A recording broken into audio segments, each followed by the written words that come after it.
बेटा last class में हम लोगों ने थाइमस ग्लैंड डिस्कस किया था कल की क्लास में, और आज हम लोग जो ग्लैंड पढ़ेंगे उसका नाम है बेटा एड्रीनल ग्लैंड। एड्रीनल ग्लैंड क्या हो बेटा? हाँ पूछो, मेरे से पूछो बेटा, बता। थाइमस बेटा थोड़ा ही है, ठीक। अच्छा पीछे का पिट्यूटरी वगैरह लिख लिया है?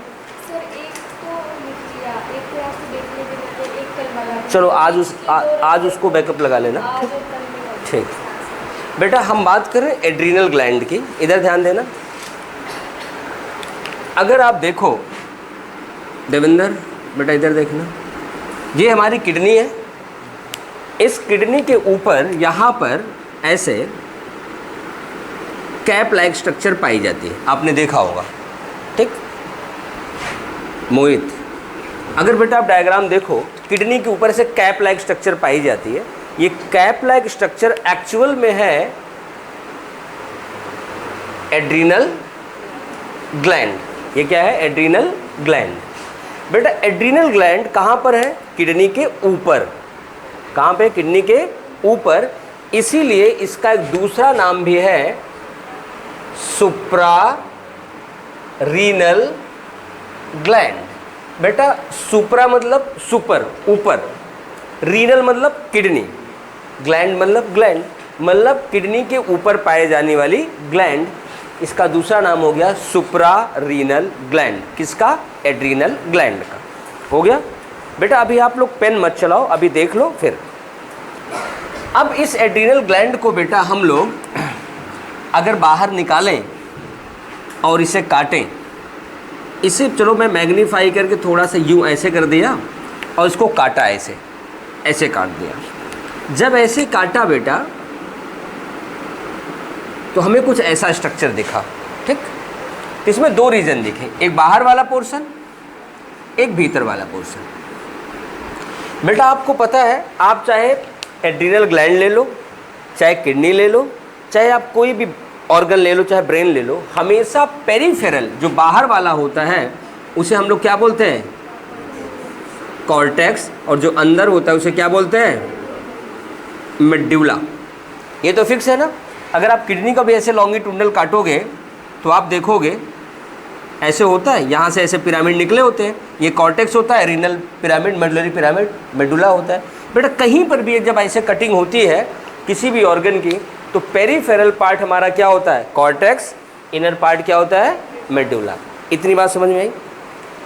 बेटा अभी इस ग्लैंड की मैंने ओरिजिन नहीं बताई। मैंने आपको बताया था कि कोई भी ग्लैंड अगर ब्रेन से एसोसिएटेड है तो ectodermal, digestive system respiratory system से है तो एंडोडर्मल, और गोनैड से है तो मेसोडर्मल। यही सब बताया था।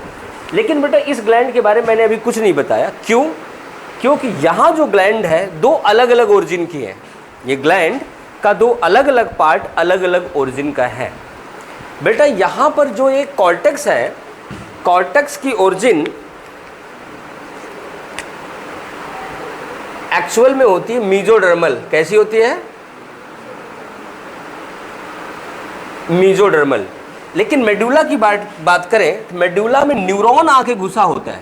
न्यूरॉन किससे रिलेटेड होता है? ब्रेन से, नर्वस सिस्टम। और नर्वस सिस्टम की ओरिजिन बेटा क्या होती है? एक्टोडर्मल। नर्वस सिस्टम की ओरिजिन कैसी होती है? एक्टोडर्मल। तो इसकी ओरिजिन कैसी हो जाएगी? एक्टोडर्मल हो गई। मतलब अगर हम एड्रीनल ग्लैंड के ओरिजिन की बात करें, इसका कॉर्टेक्स कैसा होता है? मेसोडर्मल। और मेडुला कैसी होती है? एक्टोडर्मल। इतनी बात पता होगी। अब जो हमारी ड्यूटी है पढ़ने की वो ये है कि इससे निकलने वाले हार्मोन और इनका फंक्शन, इनसे निकलने वाले हार्मोन और इनका फंक्शन, यही जानना है। हार्मोन में हमें यही जानना होता है।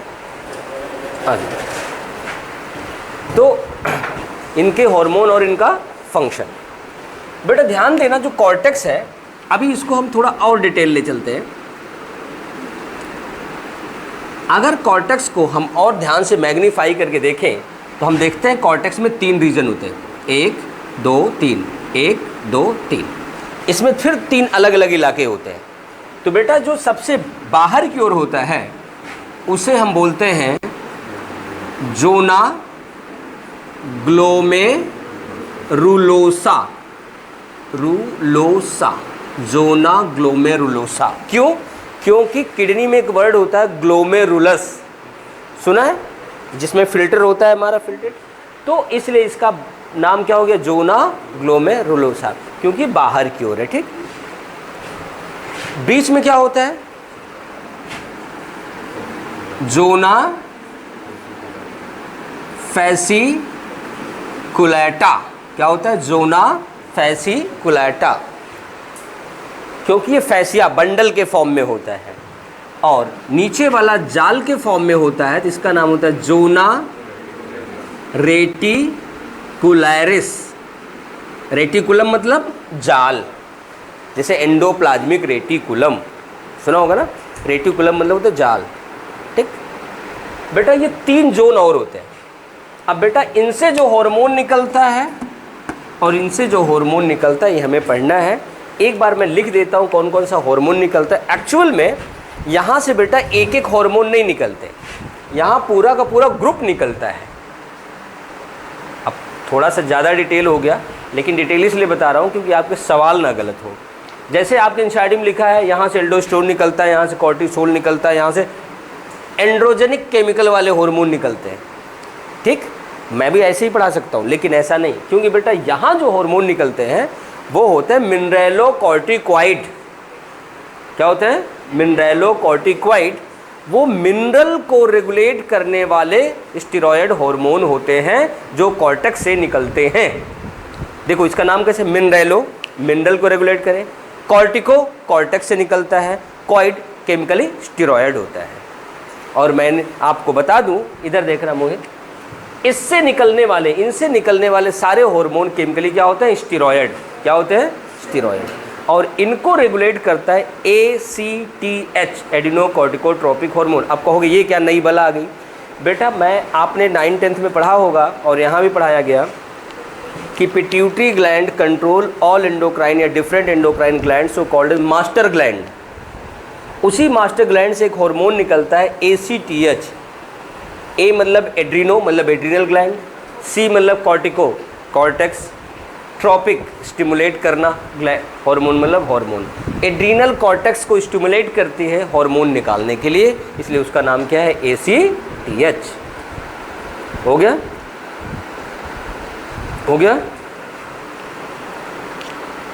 इधर देखना बेटा, अब यहाँ जो हार्मोन निकलेगा उसका नाम मैंने क्या बताया, मिनरेलोकॉर्टिकॉइड। मिनरेलोकॉर्टिकॉइड। इससे जो निकलेगा बेटा उसका नाम होगा ग्लूकोकॉर्टिकॉइड। इससे जो निकलेगा सेक्सोकॉर्टिकॉइड।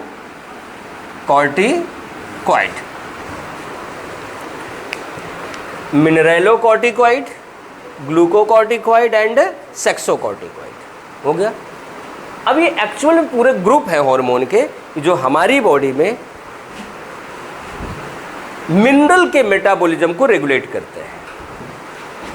ये ग्लूकोज के मेटाबॉलिज्म को रेगुलेट करते हैं। ये हमारे सेक्सुअल बिहेवियर को मेंटेन करते हैं बिफोर प्यूबर्टी। प्यूबर्टी के पहले तक ये बैलेंस करते हैं। ठीक, ये हमें जानना है।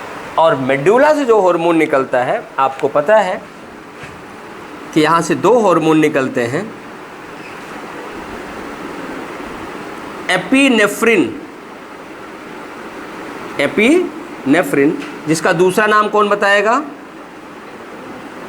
एड्रेनलिन। क्या होता है, एड्रेनलिन। और यहाँ से दूसरा हार्मोन निकलता है नॉन या नॉर, दोनों लिख सकते हो, नॉन एपिनेफ्रिन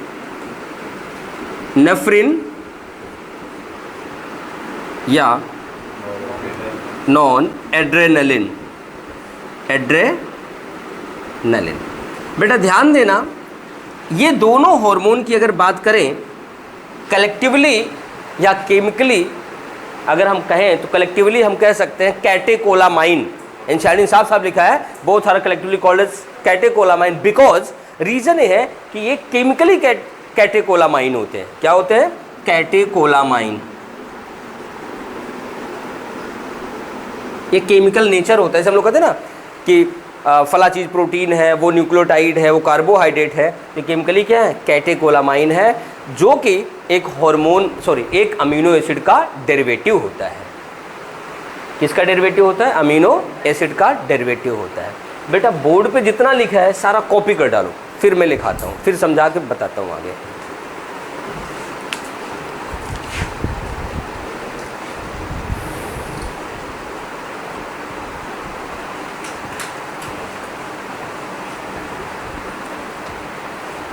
मुकुल, बाहर मौसम ठीक है? नहीं, तभी 1-2 बच्चे एब्सेंट रह गए अभी। कनिष्का, तुम कहाँ से आते हो बेटा? हाँसी से।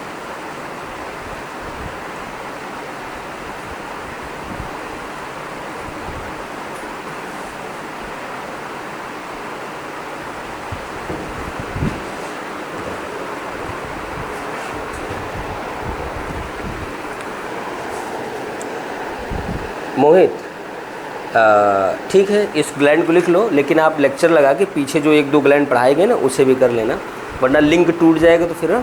और अगर जो ना समझ में आए ना, एक्स्ट्रा टाइम ले करके हमसे पूछ लेना किस दिन टाइम है, आपको अलग से बैठा के, जिसको ना समझ में आए टाइम एक्स्ट्रा ले लेना, ठीक?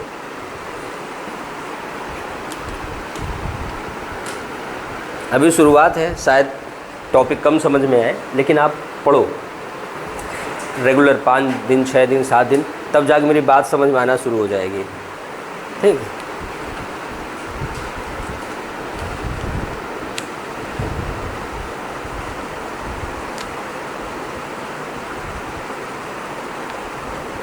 देवेंद्र, बात समझ में आ रही है ना?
सबने बना लिया?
हो गया?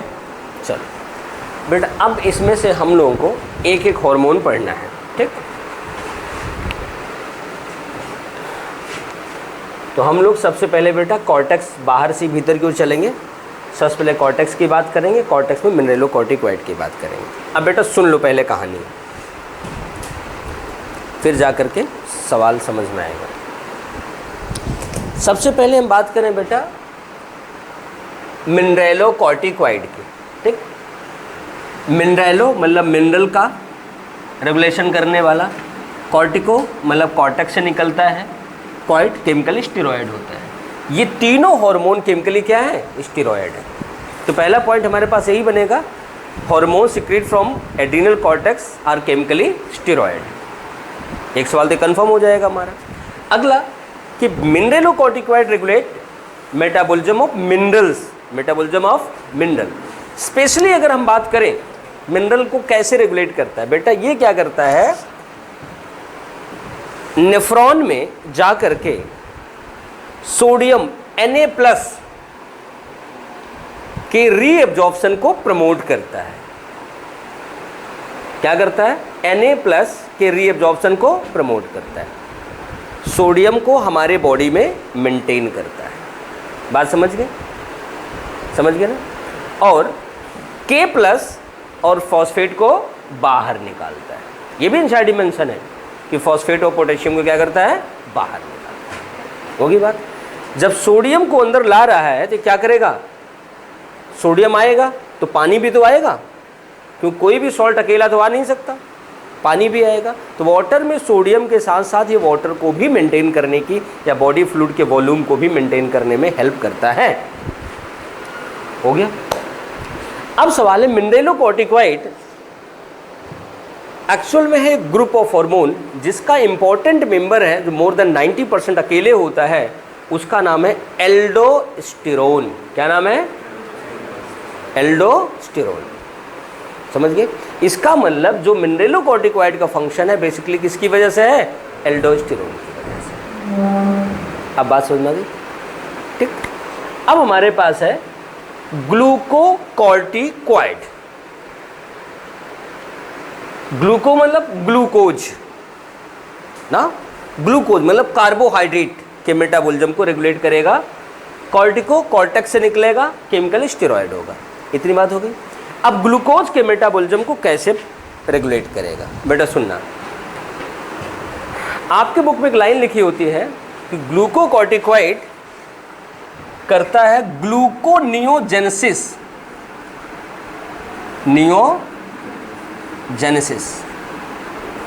ग्लूकोनियोजेनेसिस ना, यही वर्ड लिखा है।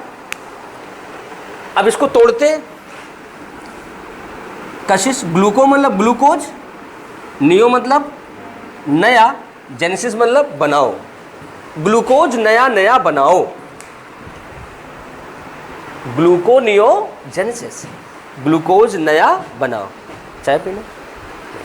अच्छा नहीं, अगर हाँ कहती तो मैं देना तो था नहीं, मैं मना करता, चाय हानिकारक होता है। ठीक, क्योंकि बेटा मुझे इस जहर की आदत हो चुकी है, ना पीऊँ तो रिचार्ज नहीं होता। ठीक है, इधर देखना। तो हाँ मोहित, मैंने क्या कहा? ग्लूकोनियोजेनेसिस, ग्लूकोज नया बनाओ। अब आपके मन में है कि नया नया कहाँ से हम लाएंगे?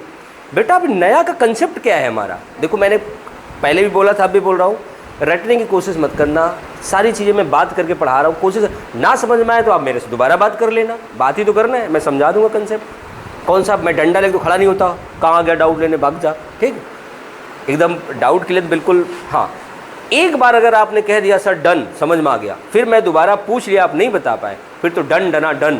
ठीक है, इसलिए जब तक ना समझ में आए आप पूछ लेना। ठीक, तो मैं कह रहा हूँ नया कैसे बनाएंगे? बेटा नया का मतलब होता है ग्लूकोज दूसरे कार्बोहाइड्रेट जैसे शुगर, हमारा सुक्रोज, माल्टोज, सेलुलोज, ग्लाइकोजन, मतलब ये ग्लूकोज क्या है? कार्बोहाइड्रेट है। ये अपने दूसरे डेरिवेटिव से रिलीज ना हो, ये कार्बोहाइड्रेट के अलावा किसी चीज से बने, जैसे फैट एंड प्रोटीन।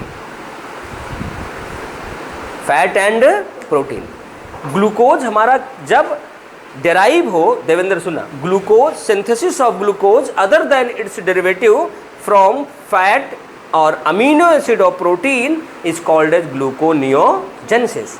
और इसीलिए बेटा एक फंक्शन हो जाता है ग्लूकोकॉर्टिकॉइड का, जैसे हम लिखते हैं ग्लूकोनियोजेनेसिस, हम आगे और बोल देते हैं प्रमोट्स लिपोलाइसिस एंड प्रोटियोलाइसिस। ये भी एनसीईआरटी मेंशन है। हाँ, अब जब ग्लूकोन नया बनाना है, बनाओ किसे, प्रोटीन और फैट से, तो तोड़ो ना उसको, हैं? हाँ, लिपोलाइसिस एंड प्रोटियोलाइसिस। तो इसको क्या करते हैं, ब्रेक करते हैं, प्रोटीन को तोड़ेंगे और फैट को तोड़ेंगे, फिर वहां से फैटी एसिड और अमीनो एसिड वगैरह निकाल करके हम क्या करेंगे, ग्लूकोज बनाएंगे, दैट इज ग्लूकोनियोजेनेसिस। समझ गए? एक काम। दूसरा काम, ये आरबीसी प्रोडक्शन को भी प्रमोट करता है बोन मैरो में। किसको? RBC production. तीसरा काम, ये एंटी इन्फ्लेमेटरी होता है। अब कहो कि ये वर्ड क्या है? इन्फ्लेमेशन क्या होता है? जब हमें चोट लगती है तो डब्ल्यूबीसी के रिस्पॉन्स बढ़ जाते हैं। जैसे आपके ऊपर में यहाँ ईंटें गिर जाए, देखो लाल हो जाता है, पहले लाल होगा, जलन होगी, फिर सूजन सा आ जाएगा ना। तो ये क्या करता है, डब्ल्यूबीसीज की एक्टिविटीज़ को सप्रेस कर देगा, इनहिबिट कर देगा, ये एंटी इन्फ्लेमेटरी रिस्पॉन्स नहीं आने पाएगा, इसलिए इससे इम्यून सप्रेशर भी कहा जाता है। एंटी इन्फ्लेमेटरी रिस्पॉन्स देता है। ये क्या देता है? एंटी इन्फ्लेमेटरी रिस्पॉन्स देता है। समझ गए? अब ये सारे काम कौन करता है? ग्लूकोकॉर्टिकॉइड। हो गया। अब ग्लूकोकॉर्टिकॉइड को मैंने कहा है कि एक ग्रुप ऑफ हार्मोन है, तो इसमें मेंबर क्या है? मिनरेलो में क्या था? Aldosterone main. इसमें क्या है? इसमें मेन होता है कॉर्टिसोल, CORTISOL, कॉर्टिसोल, जो कि आपके एनसीईआरटी में एक्सप्लेन किया गया है, सारे फंक्शन कॉर्टिसोल के। मैं आपको दो इसके सहयोगी भी लिखाऊंगा जो इसके साथ थोड़ी थोड़ी मात्रा में पाए जाते हैं, वो कॉर्टिसोन एंड कॉर्टिकोस्टेरोन। क्या पाए जाते हैं? Cortisone and corticosterone. मेनली ये जो जितना फंक्शन हमने बात किया, जो हमारा रिप्रेजेंटेटिव है ग्लूकोकॉर्टिकॉइड, क्या है? कॉर्टिसोल। क्या होता है? कॉर्टिसोल। लेकिन इसके साथ क्या है? Cortisone and corticosterone. हो गया। अब तीसरा बेटा हमारे पास है सेक्सोकॉर्टिकॉइड। ये 6 हार्मोन्स हैं जो कि एड्रीनल कॉर्टेक्स से निकलते हैं, और वैसे भी पता है सेक्स हार्मोन और स्टेरॉइड। आपके एनसीईआरटी सिर्फ इतना लिखा है, androgenic hormones release from adrenal cortex regulate sexual behaviour before puberty. यही एक लाइन लिख के ख़त्म कर दिया इन्होंने कहानी, बस, इससे ज़्यादा नहीं है।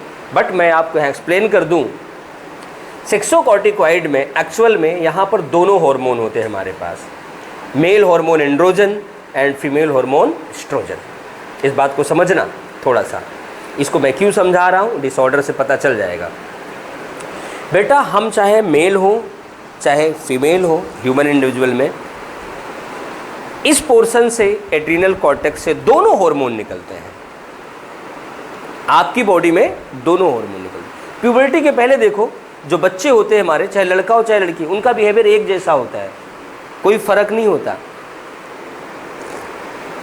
लेकिन जब प्यूबर्टी आती है तब बिहेवियर में चेंज आता है, तब उनके बॉडी में सेकेंडरी सेक्सुअल कैरेक्टर में चेंज आता है। अब जैसे आप देखो, चाइल्डहुड में दोनों बराबर है, ये एंड्रोजन मान लो, ये एस्ट्रोजन मान लो, हो गया। अगर लड़की है तो उस प्यूबर्टी आते ही ओवरी से एस्ट्रोजन बनेगा, तो बॉडी में एस्ट्रोजन का लेवल बढ़ता जाएगा। अब ये तो सप्रेस हो गया, नीचे हो गया। अब फीमेल में फेमिनाइजिंग कैरेक्टर आने लगेंगे। अगर वो मेल है तो प्यूबर्टी में टेस्टिस से क्या होगा? एंड्रोजन बनेगा, टेस्टोस्टेरोन, इसकी मात्रा बढ़ने लगेगी, तो अब क्या होगा? मेल का सेकेंडरी सेक्सुअल कैरेक्टर आने लगेगा। अगर यही इम्बैलेंस हो जाए तो डिसऑर्डर आ जाएगा। समझ गए? प्यूबर्टी तक ये दोनों बैलेंस होते हैं और हमारे बिहेवियर को मेंटेन रखते हैं। सारा जो चेंज आता है बिहेवियर में, सेकेंडरी सेक्सुअल कैरेक्टर में, कब आता है? प्यूबर्टी पे। क्यों? क्योंकि जो हमारे गोनैड्स हैं वो एक्स्ट्रा अमाउंट में क्या करते हैं, मतलब वो निकालने लगते हैं, तो हमारी बॉडी में प्लस होने लगते हैं हार्मोन, तब जा करके कैरेक्टर हमारे आने लगते हैं। ठीक, यही है। इतना तो बेटा हो गया हमारे इसका। इनके डिसऑर्डर की भी बात करेंगे। एनसीईआरटी ने सबसे पहली लाइन में लिख रखा है, सबसे पहली लाइन में, कि मिनरलोकॉर्टिकॉइड जब सप्रेस हो जाता है, कम हो जाता है, तो मिनरल का मेटाबॉलिज्म नहीं हो पाता, मिनरल और ग्लूकोज का मेटाबॉलिज्म नहीं हो पाने की वजह से एडिसन डिजीज हो जाती है। लिखा है एनसीईआरटी में, सबसे पहली लाइन इन्होंने भाई साहब ने यही लिख रखा है पहले पैराग्राफ में ना, उन्होंने यही बीमारी से ही शुरू की है। अब मैं आपको डिसऑर्डर बताऊंगा, लेकिन पहले इसको नोट करा दूं, नहीं तो इसको भूल जाओगे, ठीक, मुझे फिर लिखाते हुए बताना पड़ेगा, ठीक। अच्छा, यहाँ तक बनाया था ना आप लोगों ने बेटा, चलो लिखना, हेडिंग बनाओ, हॉर्मोन्स ऑफ एड्रिनल कॉर्टेक्स।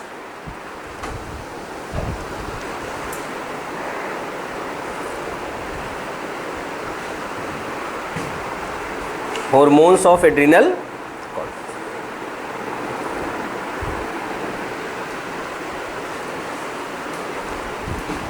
पहला हार्मोन मिनरलोकॉर्टिकॉइड, यही हेडिंग बनाना, ये वाली देखो, ये ऊपर बनी है नहीं, मिनरलोकॉर्टिकॉइड।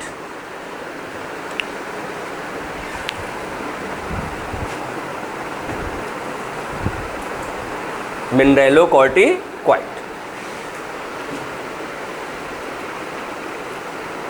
मिनरलोकॉर्टिकॉइड लिखो, मिनरलोकॉर्टिकॉइड mainly includes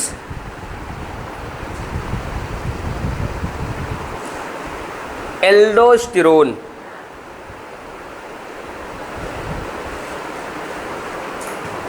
ओहो, एल्डोस्टेरोन लिखना, लिखो aldosterone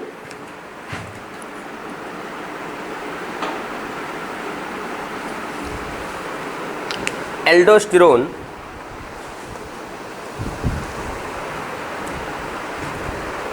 promotes reabsorption of minerals, bracket में Na प्लस Na प्लस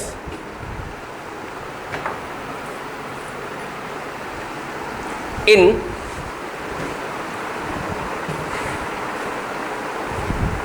कहाँ पर, नेफ्रॉन, नेफ्रॉन में कहाँ पर,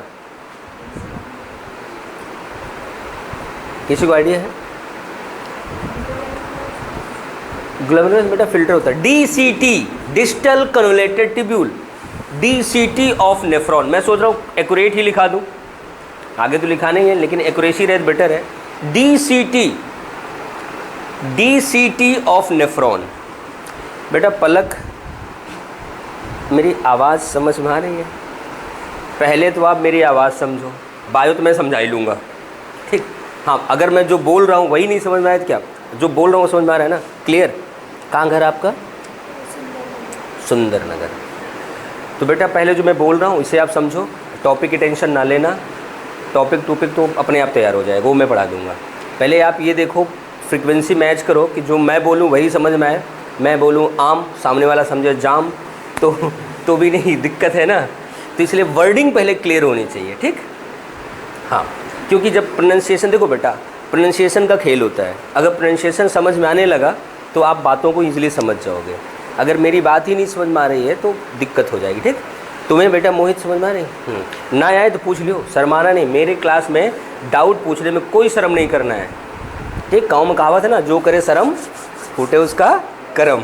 हाँ, शर्म नहीं करना है, पूछ लेना है, ठीक। आगे लिखते हैं, कहाँ थे बेटा? Absorption of Na in DCT of nephron हो गया। अभी मैंने दो बात और बताया था, ये बेटा दो बात और बताया था, K प्लस और फॉस्फेट को क्या करता है? क्या करता है? रिमूव करता है, और Na को अंदर करता है। लिखना, लिखना, aldosterone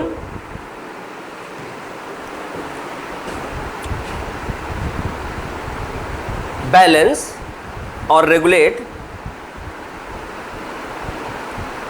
minerals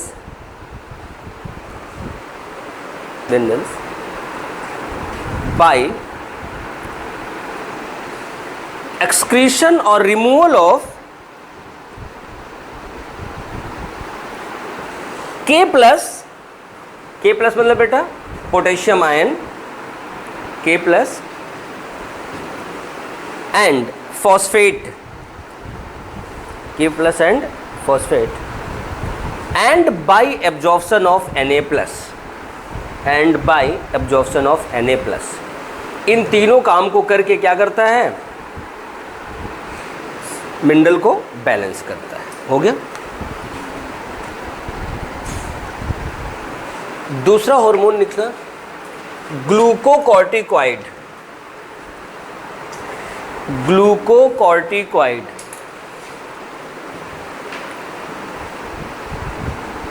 glucocorticoid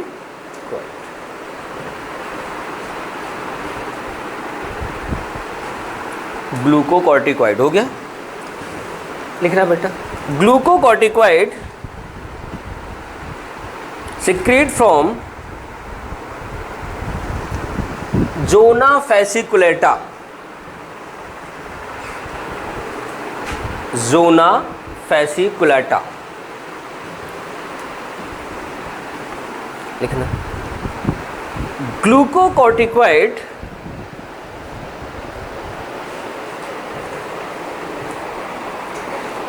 includes cortisol, मैं लिख देता हूं यहां पे कॉर्टिसोल, कॉमा मेन यही होता है, cortisone and corticosterone. Cortisol, cortisone and corticosterone.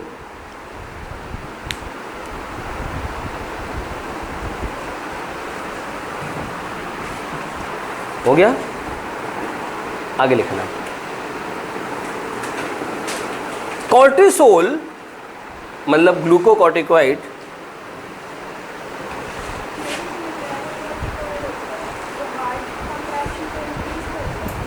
हाँ, वो सोडियम की वजह से ना कार्डियोवैस्कुलर फंक्शन को मेंटेन करता है, वो भी स्टार पॉइंट लिखाएंगे। ठीक, कार्डियोवैस्कुलर, क्योंकि सोडियम बढ़ेगा जैसे अंदर जाएगा बीपी हमारी बढ़ती है, थोड़ा प्रेशर बढ़ेगा ना। ठीक, आगे लिखना, कहाँ थे, cortisol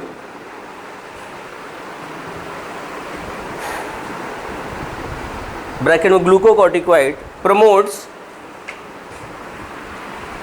gluconeogenesis, gluconeogenesis, gluconeogenesis, comma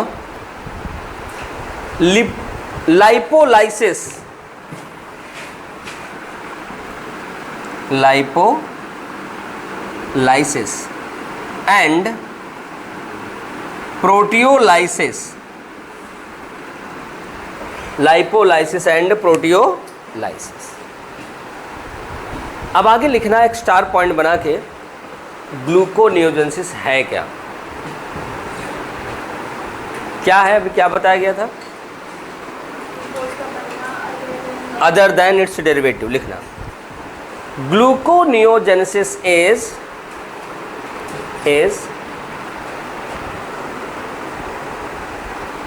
synthesis of glucose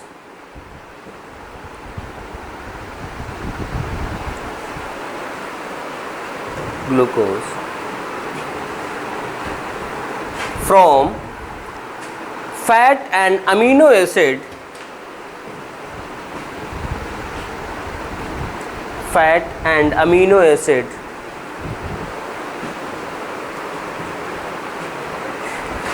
and other than its derivative,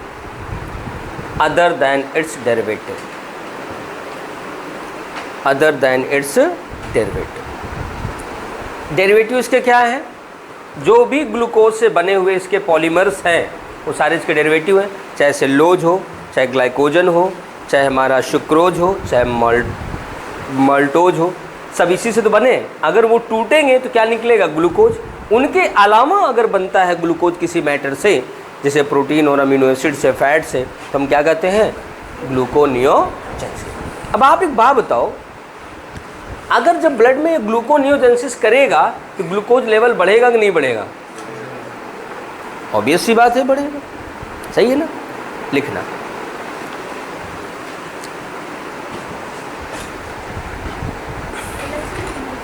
हाँ? नहीं, स्टार के बाहर। कॉर्टिसोल प्रमोट्स erythropoiesis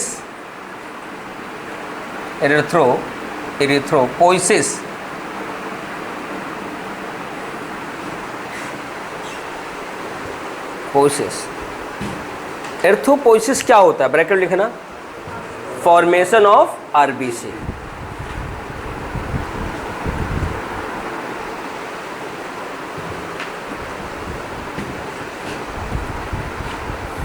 आगे लिखना, ग्लूकोकॉर्टिकॉइड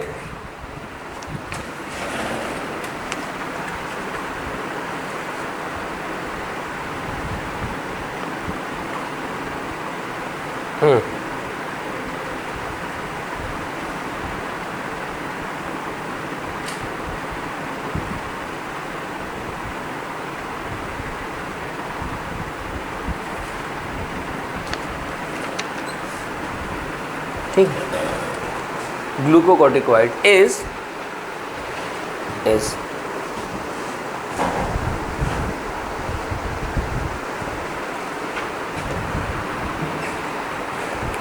एंटी इन्फ्लेमेटरी हार्मोन।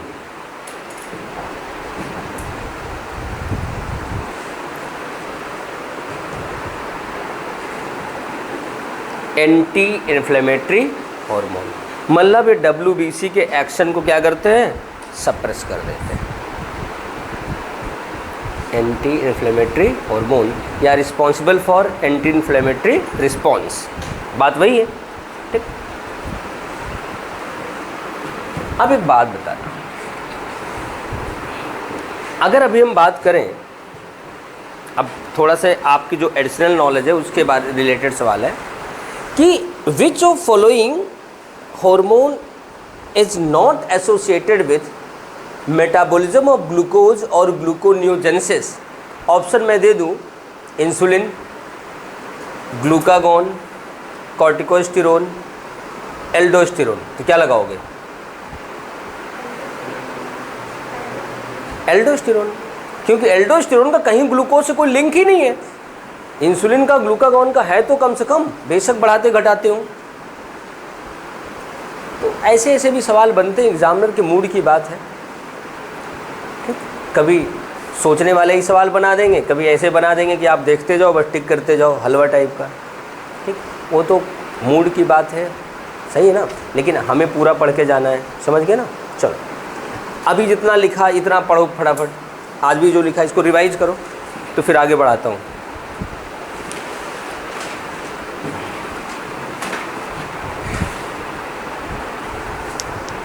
देना हमें इसको, ख़त्म होने वाला है यार हम लोग का, ये चैप्टर बड़ी जल्दी निपट जाएगा। हैं? हाँ, टेस्ट तो होगा ही, इस सैटरडे को नहीं लेंगे, अभी एक आध सैटरडे छोड़ के, अभी तो थोड़ा निकल जाए सिलेबस। ठीक, इस सैटरडे को टेस्ट नहीं होगा, नहीं क्लास है। क्यों, घर जाना है? हाँ, क्लास है बेटा।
अचानक क्या हो गया जी? तो सर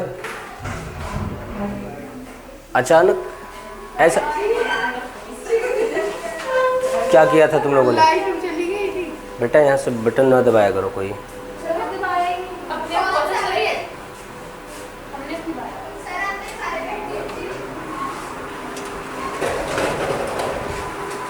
अचानक कैसे हो गया? ऐसा नहीं होना चाहिए। चलो ठीक, पढ़ लिया? डरे तो नहीं? अंधेरा जा रहा था, कोई किसी को दिख नहीं रहा था। चलो आगे लिखते हैं, आगे लिखते हैं। क्या लिख लिया हम लोगों ने? Is anti inflammatory. मैंने क्या कहा? एंटी इन्फ्लेमेटरी हैं, ये WBC के एक्शन को कम कर देते हैं, अर्थात इम्यून रिस्पॉन्स को सप्रेस करते हैं। आगे लिखना, कॉर्टिसोल और ग्लूकोकॉर्टिकॉइड, कॉर्टिसोल और ग्लूकोकॉर्टिकॉइड सप्रेस या suppress immune response, immune response, immune response. अब एक पॉइंट लिखना है मुझे जिसमें हम एल्डोस्टेरोन और ग्लूकोकॉर्टिकॉइड के एक फंक्शन का कंपेयर करेंगे। क्या? सुनना कि ग्लूकोकॉर्टिकॉइड हमारे कार्डियोवैस्कुलर सिस्टम प्लस किडनी पे वर्क करता है। कौन? ग्लूकोकॉर्टिकॉइड, ठीक। लेकिन उसी के पैरेलल एल्डोस्टेरोन क्या करेगा? Electrolyte, osmotic pressure and fluid volume of fluid को मेंटेन करेगा। आपको भ्रम ये हो जाता है कि जो हमारा एल्डोस्टेरोन है ये तो पानी ला रहा है, सोडियम ला रहा है, तो डायरेक्ट इफेक्ट करना चाहिए। नहीं नहीं, ये सिर्फ ऑस्मोटिक प्रेशर को बढ़ा सकता है, बॉडी फ्लूइड के वॉल्यूम को बढ़ा सकता है, समझ गए, और इलेक्ट्रोलाइट को बैलेंस कर सकता है। जबकि कार्डियोवैस्कुलर फंक्शंस और किडनी के फंक्शन को डायरेक्टली इफेक्ट कौन करता है? इस पॉइंट को स्टार बना के लिख लें, क्योंकि कंपैरेटिव है ना, थोड़ा सा क्लियर रहेगा। कनिष्का, कोई दिक्कत परेशानी? आज तुम थोड़ा शांत बैठी हो ना, इसलिए कह रहा हूँ। अच्छा, तुम्हारी वो शांत वाली आज नहीं आई ना? चलो लिखते हैं, glucocorticoid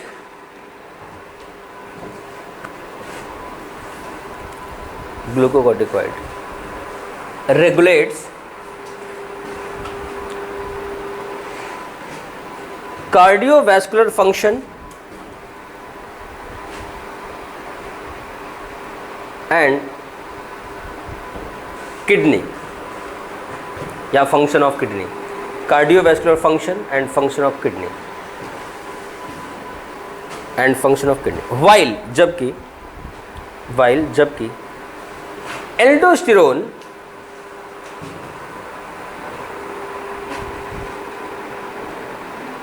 regulate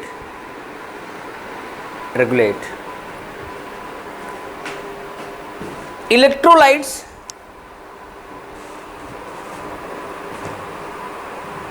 osmotic pressure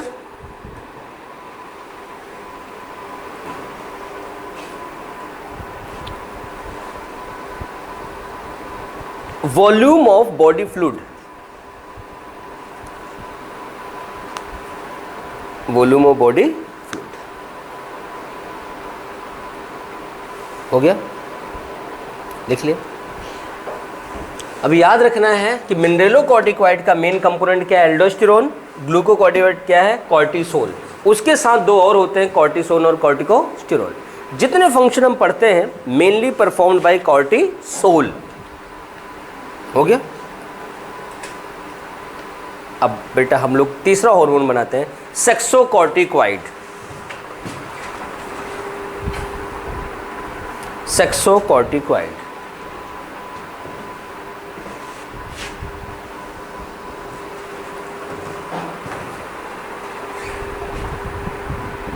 सेक्सोकॉर्टिकॉइड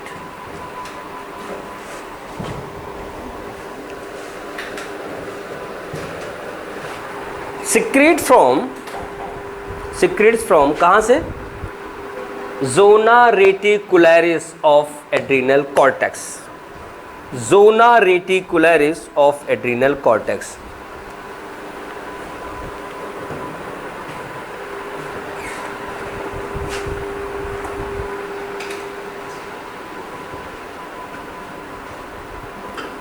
Zona reticularis of adrenal cortex. Saxocorticoid is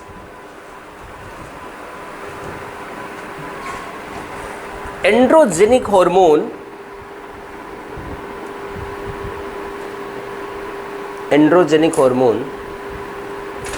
responsible for sexual characters or behavior before puberty.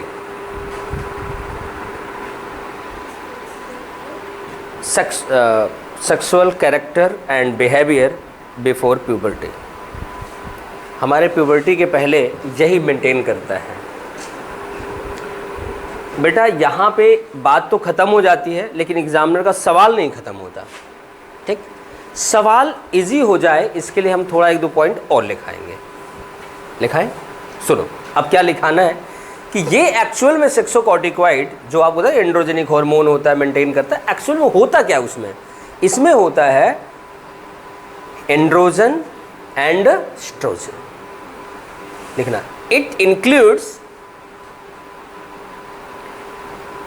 Androsterone, ANDROSTERONE, androsterone, bracket लिखना, एंड्रोजन, ब्रैकेट बंद, एंड स्ट्रोजन। अब आप कहोगे यहाँ पर मैंने एंड्रोस्टेरोन क्यों लिखाया है? बेटा आपको बता दें, नहीं, मेल हार्मोन एंड्रोजन 2 जगह से निकलता है, यहाँ से और टेस्टिस से। एंड्रोजन हमारा क्या है? स्टेरॉयड है, स्टेरोन है। लेकिन एड्रीनल ग्लैंड से निकलेगा तो हम कहेंगे एंड्रोस्टेरोन, टेस्टिस से निकलेगा तो टेस्टोस्टेरोन। बात को समझ गए ना? एंड्रोजन क्या है? स्टेरोन। एड्रीनल से निकलेगा तो एंड्रोस्टेरोन, टेस्टिस से निकलेगा तो टेस्टोस्टेरोन। लॉजिक है, कोई रट्टा तो है ही नहीं है, हार्मोन वही है, जगह निकलते ही बदल गया। समझ गए ना? इस बात को ध्यान रखना। जैसे आप इंडिया के अंदर हरियाणवी हो, इंडिया के बाहर इंडियन हो, बात को समझो, तो आप तो वही हो। उसी तरह लोकेशन एड्रीनल ग्लैंड से है तो एंड्रोस्टेरोन, टेस्टिस से है तो टेस्टोस्टेरोन। समझ गए ना? ये मुझे बताना था। ये बैलेंस रहता है हमारा। जब ये इरेगुलर होता है तो हमारे साथ प्रॉब्लम आती है। तो डिसऑर्डर के पहले हम ये मेडुला के ग्लैंड को पढ़ाएंगे, वो हार्मोन को पढ़ाएंगे, फिर सारा डिसऑर्डर एक साथ लिखाएंगे। ठीक, लेकिन यहाँ पे आप देख लो, आपने सॉल्ट, शुगर और सेक्स 3 चीज़ को मेंटेन कर लिया। अब यहाँ मेंटेन करना है stress. All kind of stress के दौरान यही निकलेगा, इमरजेंसी हार्मोन, फ्लाइट और फाइट हार्मोन, यही होता है ना। तो बेटा ध्यान देना, इसीलिए हम लोग इस ग्लैंड को 4S ग्लैंड कहते हैं। 4S मतलब सॉल्ट, शुगर, सेक्स और स्ट्रेस। समझ गए ना? इस वजह से आगे हम लोग पढ़ते हैं। Heading banana, hormones of adrenal medulla.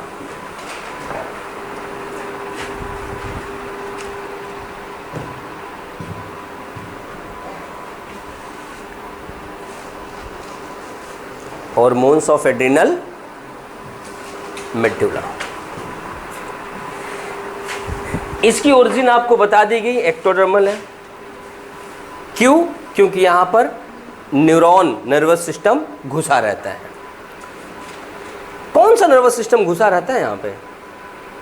अगर एग्जामिनर पूछ ले, ओरिजिन एक्टोडर्मल, क्यों? क्योंकि नर्वस सिस्टम इनर्वेट रहता है। कौन सा? Autonomous nervous system, sympathetic and parasympathetic. नाम तो सुना ही होगा। और आपको पता है, सिंपैथेटिक, पैरासिम्पैथेटिक न्यूरॉन हमारे हार्ट के कॉन्ट्रैक्शन को भी मेंटेन करते हैं। जब वो मेंटेन करते हैं तो तो आपको पता होना चाहिए उन जब वो सिक्रीशन करवाएंगे एड्रीनल का, तो आप पढ़ना बुक में, वहाँ भी लिखा है कार्डियक कॉन्ट्रैक्शन को मेंटेन करते हैं, स्ट्रेंथ को बढ़ाते हैं, लिखा है ना। वो चीज़ें लिंक्ड हैं। थोड़ा सा हम देखो बेटा, आप +2 पास हो, थोड़ा बड़े हो, तो इसलिए आपको सारी बातें बता रहे हैं रिलेट करके। +1 में तो हम लोग डायरेक्ट लिखाते जाते हैं, A for apple, C for cat, cat माने भैंस, लेकिन कुछ भी, लेकिन आपको बताना पड़ता है A फॉर सिर्फ एप्पल ही नहीं होता है, एरोप्लेन भी होता है, आंट और आंटी भी होता है, ठीक। तो आपको सारा बताना पड़ता है जिससे आप सवाल को कनेक्ट कर सको। क्योंकि बेटा सवाल को, क्योंकि हमारे पास जो 4 ऑप्शन होते हैं, ज़रूरी नहीं कि सेम चैप्टर से हों, ऑप्शन पता नहीं कहाँ से निकाल के दे देते हैं, तो आपको ऑप्शन वहाँ से रिप्लेस करना होता है, चूज करके गलत काटना होता है, तो आप सारी चीज़ें लिंक करना। चलो यहाँ सुनना, एड्रिनल मेडुला से 2 हार्मोन निकलते हैं, एपिनेफ्रिन, मोहित दूसरा नॉन एपिनेफ्रिन, नाम दूसरा एड्रेनलिन और non adrenaline, both are collectively called, वैसे तो ये कहना नहीं चाहिए कलेक्टिवली कॉल्ड, क्योंकि ये केमिकली होते हैं कैटेकोलामाइन, तो हम ये कह सकते हैं both are called as catecholamine. Collectively कहना उचित नहीं है, क्योंकि कलेक्टिवली कहने से ग्रुप बन जाता है। हम इन्हें कैटेकोलामाइन कह सकते हैं क्योंकि इनका केमिकल नेचर होता है, समझ गए। अब ये दोनों हार्मोन लगभग क्या सारा सेम फंक्शन करते हैं। क्या क्या करते हैं सुनना, जो काम करते हैं, वैसे सिक्रीट होते हैं हमारी बॉडी में at time of stress, all kinds of stress, so called as emergency hormone. क्या कहा जाता है, इमरजेंसी। इमरजेंसी में क्या होता है, आप सोचो, आप कोचिंग से जाओ, अपने रूम में सो जाओ, पढ़ाई करो, चले जाओ, फिर उसको लॉक करो, फिर नीचे अपने मम्मी के पास आओ, खाना खाओ, फिर आप शाम को जाते हो, जैसे लाइट ऑन करते हो, आपके बेड पे एक सांप बैठा होता है और आप पीछे भागते हो, मजाक मजाक में आपका छोटा भाई बाहर से कुंडी मार देता है, अंदर सांप और आप, क्या गुजरेगा, क्या बीन बजाओगे नागिन धुन, वो तो बजाओगे नहीं। अब आपके अंदर क्या होगा, डर का आलम, सही नहीं। तो अब आपको होगा क्या, यार ये मूव ना कर जाए बस, सही है ना। तो उस समय जो स्थिति होगी दैट इज इमरजेंसी। असली इमरजेंसी वही है, दरवाज़ा बंद, भाई ने आज मौत के मुंह में डाल दिया, भले शरारत में, लेकिन सामने मौत खड़ी है। अब सांप आपको देख के मुस्कुराएगा बेटा भाग ले जहाँ तक भागना हो, और आप कहोगे हे बजरंगबली सही नहीं बेटा। होगा क्या, उस दौरान ये हार्मोन निकलेंगे। वैसे करते क्या है दोनों, आपके हार्ट बीट को बढ़ा देते हैं, कार्डियक स्ट्रेंथ बढ़ाते हैं, ब्लड को पंपिंग बढ़ा देते हैं, ब्रीथिंग रेट बढ़ा देते हैं, पिलो इरेक्शन करते हैं। पिलो इरेक्शन, इरेक्शन मतलब सीधा, पिलो मतलब ये शरीर वाले बाल।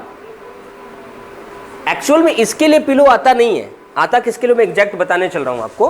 होता क्या है कि जैसे आपके शरीर पे यहां बाल दिख रहे हैं ना, एक्चुअल में अंदर देखना, ये अंदर ऐसे होता है, यहाँ पे ऐसे मसल्स लगी होती है, वो मसल्स कॉन्ट्रैक्ट करती है तो इनको सीधा कर देती है। जब लूज होती है गिर जाता है, जब कॉन्ट्रैक्ट करेंगे सीधा हो जाएगा। इसका नाम होता है एरेक्टर पिली। क्या होता है, एरेक्टर पिली। तो ये क्या करेंगी, पिलो इरेक्शन करेंगी, जिसे आप लोग बायोलॉजी में बोलते हैं घूस फ्लैश, और इंग्लिश के मास्टर मैडम बोलती है घूस बम्प। अब वो मेरे कम समझ में आता है घूस बम्प, ठीक, घूस फ्लैश समझ में आता है, थोड़ा सा सुनने में अच्छा लगता है, पढ़ने में अच्छा लगता है। पिलो इरेक्शन करते हैं। अब आपसे एक सवाल है, जब आपको ठंड लगती है आप शिवरिंग करते हो ऐसे, उस समय भी आपके रोंगटे खड़े हो जाते हैं, डर के मारे भी रोंगटे खड़े हो जाते हैं। ये रोंगटे खड़े क्यों हो जाते हैं, क्या कर लेंगे सांप का ये?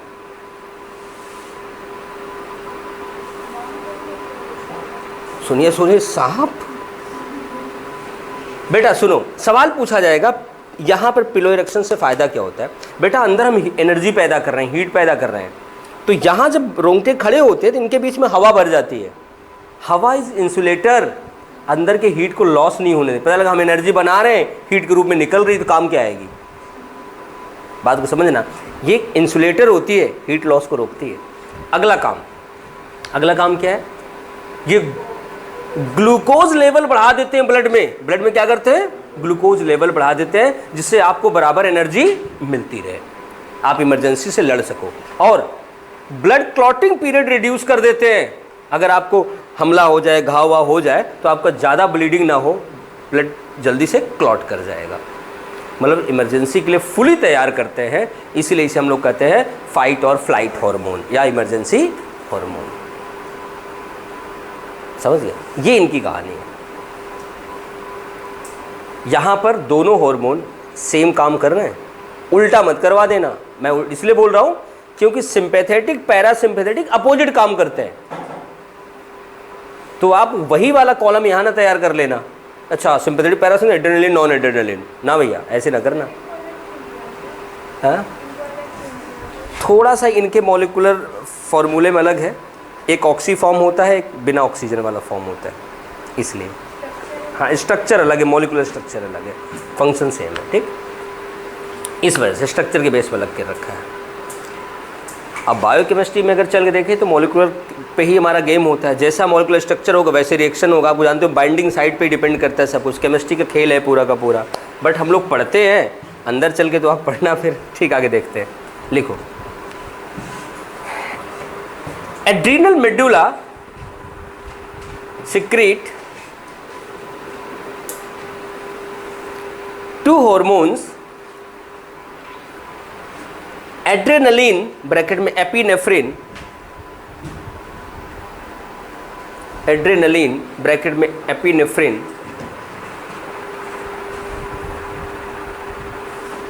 ब्रैकेट बंद, and non adrenaline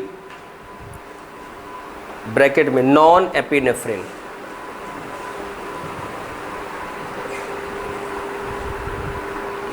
non epinephrine, non epinephrine, star point बना के लिखना। These two hormones are chemically catecholamine.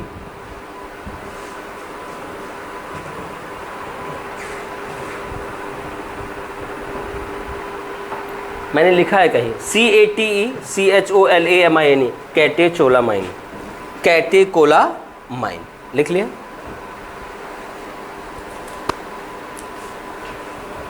These hormones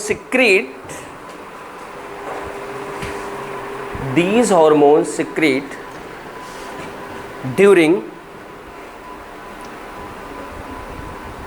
all types of stress,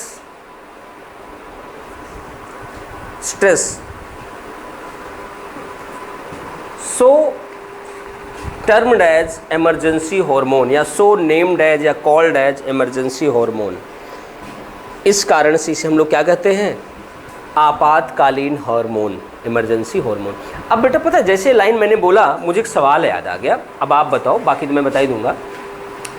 हमको स्ट्रेस मिलता है तो इमरजेंसी हार्मोन निकलता है, जब हमारे पेड़ों को, ट्रीज को स्ट्रेस मिलता है लाइक ड्रॉट वगैरह, तो उसमें कौन सा हार्मोन निकलता है?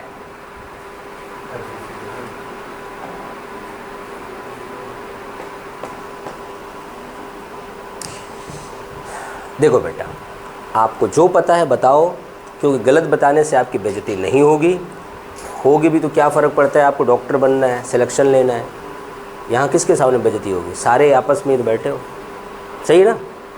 यहाँ पर आप सवाल को पूछना, नहीं आता छोटी छोटी बात वो भी पूछने से बेइज्जती नहीं होगी, ज्ञान ही बढ़ेगा। मैं सवाल पूछ रहा हूँ, आपको पता है, तुक्का मत मारना, बस पता है तो बताओ, गलत होगा तो मैं करेक्ट करूँगा। क्योंकि मेरा सही करने का तरीका क्या होता है कि आपने कैसे सोचा आंसर को। अगर फैक्ट है तो जी फैक्ट है, लिखा हुआ है, मैं नहीं पूछूंगा। अगर थोड़ा सा भी लॉजिक में पूछूंगा, कभी कभी बेटा हम लोग सोचते सोचते डायरेक्शन अलग हो जाता है, सवाल अलग हो, कभी कभी आपका आंसर सही होता है लेकिन सोचने का तरीका गलत होता है, बाई लक वो सही हो जाता है। मैंने कई बार बताया है 64/16 6 काट के आंसर 4 आ जाता है, बट गलत मेथड है, आगे मत यूज करना। सोचो अच्छा शॉर्ट ट्रिक है, कोई ट्रिक व्रिक नहीं है, ये संयोग से आ गया।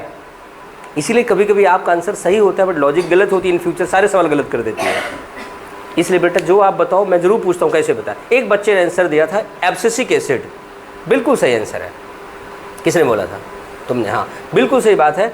एब्सिसिक एसिड स्ट्रेस कंडीशन में जब ज़्यादा गर्मी हो जाए, ड्रॉट वगैरह हो जाए या वाटर लॉस होने लगे तो ये निकलता है एब्सिसिक एसिड और स्टोमेटा को बंद कर देता है, इसीलिए वो एंटी ट्रांसपिरेशन हार्मोन भी होता है।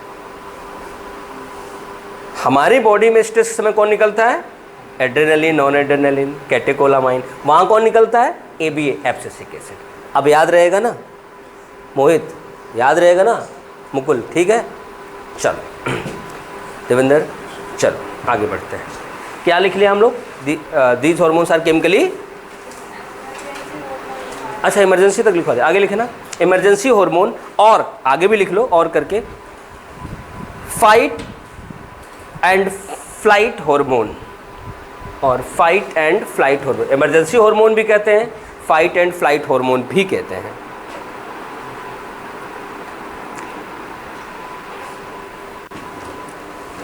हो गया? लिखो flight, FLIGHT, fight and flight लिखना, लाइन चेंज कर। These hormones are responsible for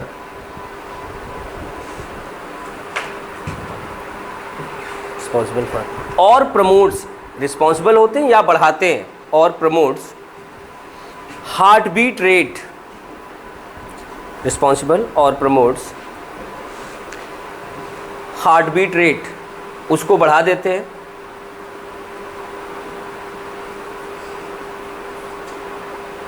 high breathing rate, breathing rate को बढ़ा देते हैं।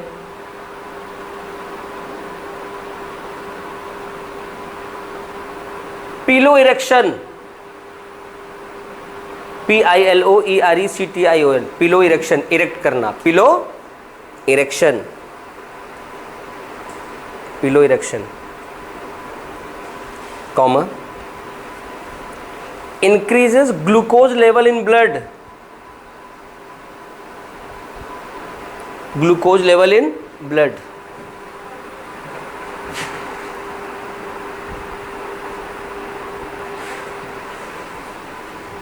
आई प्यूपिल डायलेशन या डायलेट आई प्यूपिल, जब सांप दिखा था वैसे देखो ये क्या आ गया, भरोसा नहीं होगा ना, तो आई प्यूपिल डायलेट हो जाती है, आई प्यूपिल डायलेशन।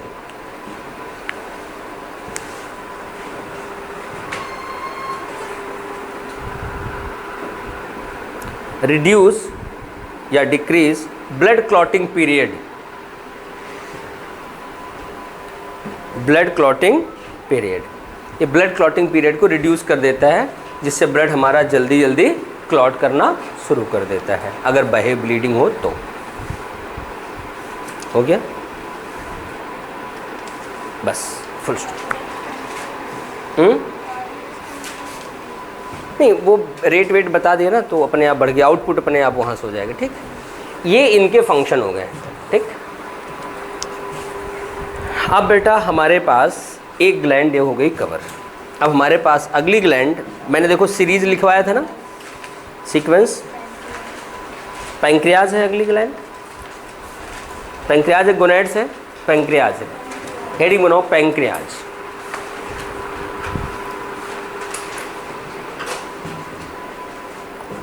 पैंक्रियाज, चलो पेन रखो, सुनो। अगर हम पैंक्रियाज की बात करें बेटा, तो pancreas is second largest gland of the body, और first largest gland of the body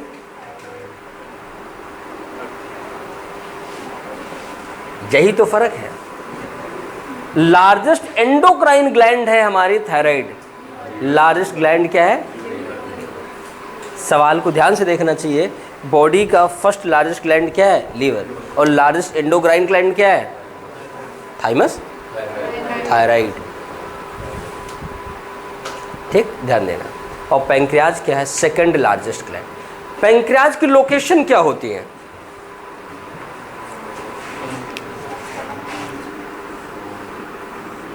ये क्या है बेटा? झलक, ये क्या है?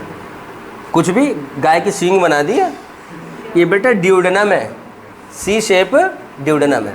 बेटा इधर से हिपैटिक डक्ट आएगी और यहाँ से पैंक्रियाटिक डक्ट इसमें मिल जाएगी। यहाँ पैंक्रियाज हमारा होता है,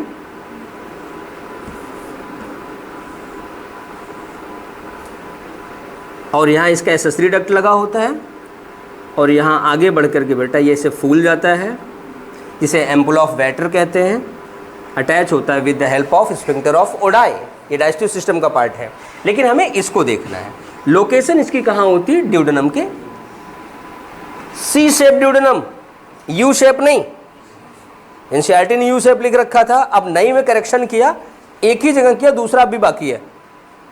2 जगह लिखा था ना, एक जगह तो अंकल ने सी कर दिया, बाकी 2 जगह अभी यू ही है, ठीक। और बेटा आपको पता है वो गलत नहीं थे। प्रॉब्लम कहाँ थी? हर जानवर में, मैमल में ड्यूडेनम यू शेप होता है। C shape duodenum is character of man, human. वो तो अपनी जगह सही थे, क्यों? लेकिन गलती कहाँ थी? कोई ह्यूमन फिजियोलॉजी में लिख दिए। एनिमल फिजियोलॉजी में होता चल जाता।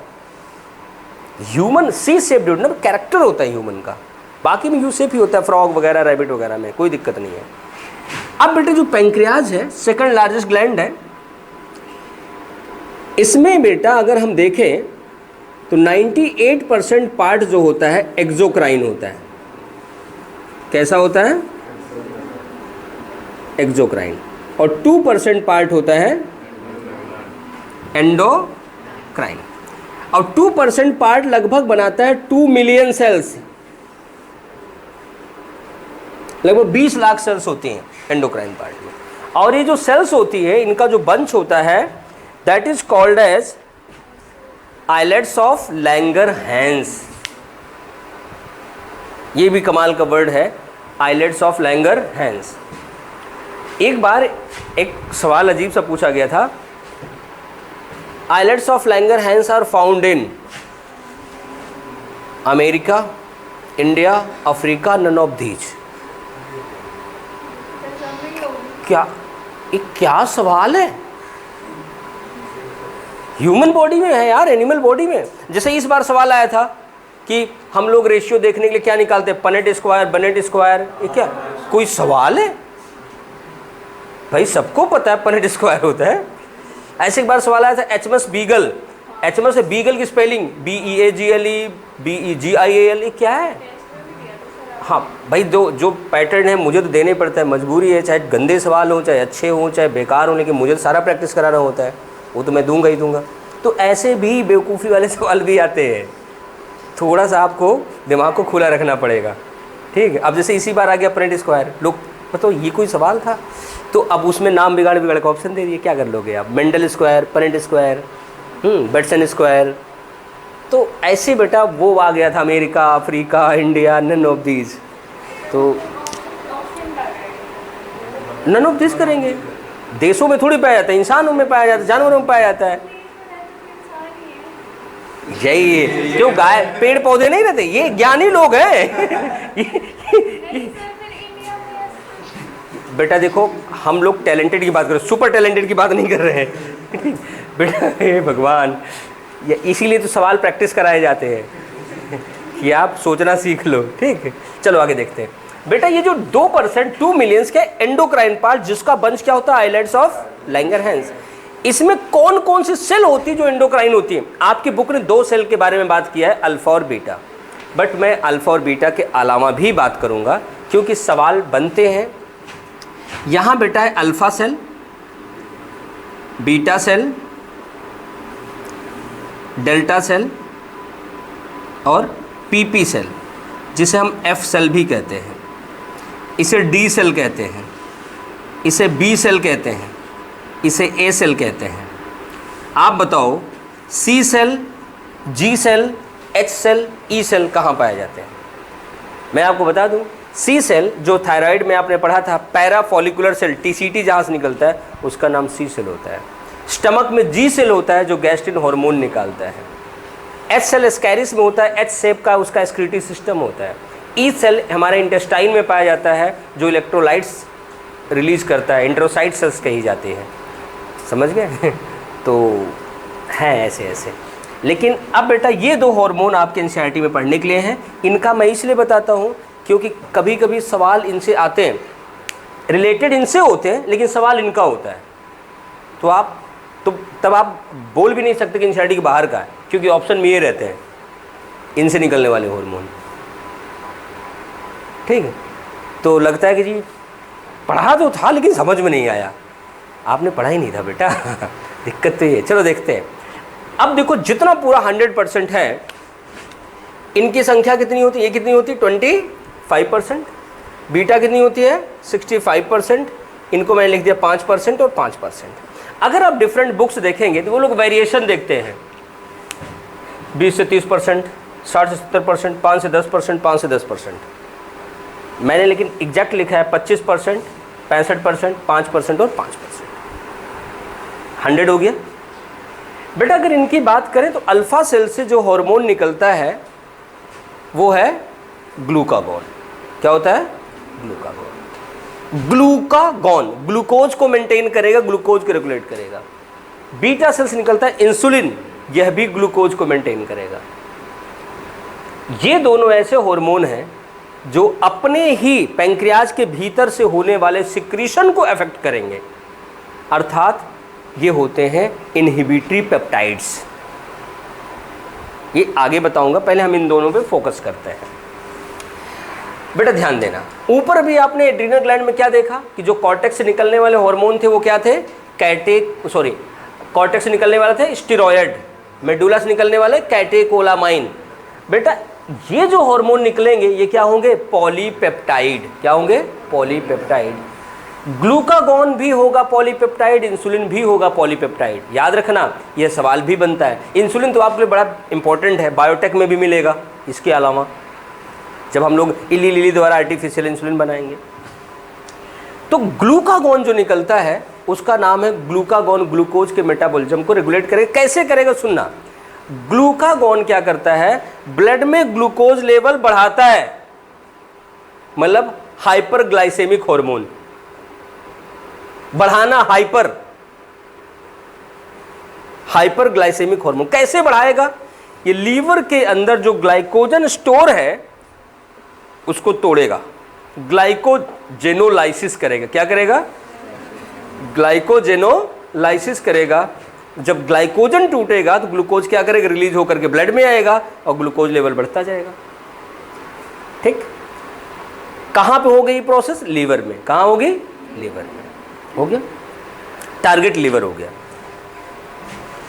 ग्लूकोज कहां बढ़ाएगा? ब्लड में। अब सुनना इस बात को। अब इंसुलिन क्या करेगा? इंसुलिन इसके उल्टा काम करेगा, ब्लड से ग्लूकोज ले जाकर के सेल में देगा। क्या करेगा? सेल में देगा। सेल में कैसे देगा? सुनना, इधर देखना, ये है ब्लड, यहां है सेल। सेल की परमेबिलिटी बढ़ा देगा, ग्लूकोज सारा अंदर जाने लगेगा। और लेकिन अगर इसकी हम बात करें तो मेम्ब्रेन पे एक प्रोटीन होता है बेटा, आपने पढ़ा होगा, वैसे बायोमोलिक्यूल में भी एक प्रोटीन लिखा होगा जो ग्लूकोज ट्रांसपोर्ट के लिए जिम्मेदार होता है, GLUT4। बायोमोलिक्यूल का टेबल पढ़ा था 2 साल पहले, PMT में आया भी था। GLUT4 नहीं पढ़ा किसी ने?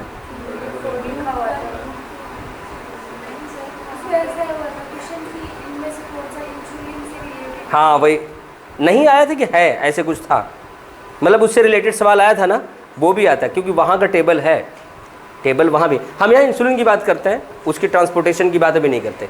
ये क्या करेगा कि एक सेल की परमेबिलिटी बढ़ा देगा। क्या करेगा? सेल की परमेबिलिटी बढ़ा देगा। किसके लिए? ग्लूकोज के लिए। किसके लिए? ग्लूकोज के लिए। समझ गए? ग्लूकोज के लिए जैसे परमेबिलिटी बढ़ा देगा, ग्लूकोज यहाँ से सेल में पास होने लगेगा तो ब्लड में ग्लूकोज लेवल गिर जाएगा।